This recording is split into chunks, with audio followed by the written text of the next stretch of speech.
Sa video nga na-record sa CCTV, unang misulod sa tindahan sa barangay Bagong Tapay, Mlangco, Tabato, ang lalaking nakasuot og gray nga hoodie jacket nga naka-short pants ug color blue. Taod-taod, migawas ang lalaki. Apan sa iyang pagbalik sa tindahan, doon na siya'y kauban nga usa pa ka lalaki nga nakasulob og color gray nga hoodie jacket ug nakakalo og color pula. Nangita og higayon ang duha. Ug gilingaw-lingaw sa usa sa mga kawatan ang tindera sa tindahan nga nakasulob og color yellow nga sanina ug nagpakaron ingnon ang lalaki nga mopalit og bulad. Samtang busy sa pagpunteriya ang iyang kaubang lalaki nga nakakalo og pula sa usa ka sling bag nga duol sa mga gidisplayng produkto ug daling gisuksok pasulod sa iyang jacket. Gitabunan pa sa iyang kauban ang hinay-hinay nga pagkuha sa sling bag samtang na busy ang tindera sa pagputo sa paliton nga bulad. Human makuha ang ilang target sa tindahan, yanong milakaw ang duha nga murag walay nahitabo o gibiyaan ang gipaputos nga bulad.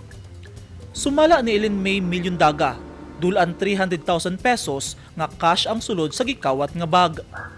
Dugang niya, gibilin lang unta niya ang bag sa tindahan sa iyang ugangan samtang anaa pa sila sa Kidapawan City.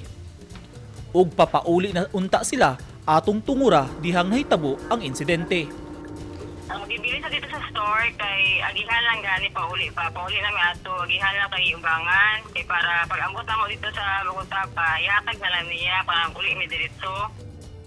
Matod ni Milyondaga, ang kwarta gikan pa sa bangko ug gibayad unta sa iyang ugangan ngadto kaniya.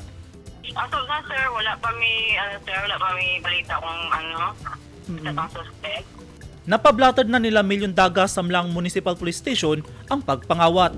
Padayon pa ang investigasyon aron maila ingon man masikop ang mga suspect nga sumala ni Milyondaga, posibleng dili taga dito sa ilang lugar, sanglit wala nila kini mailhi.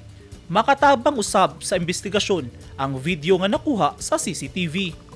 Eugene Hinutan, Newsline Philippines. Stay safe!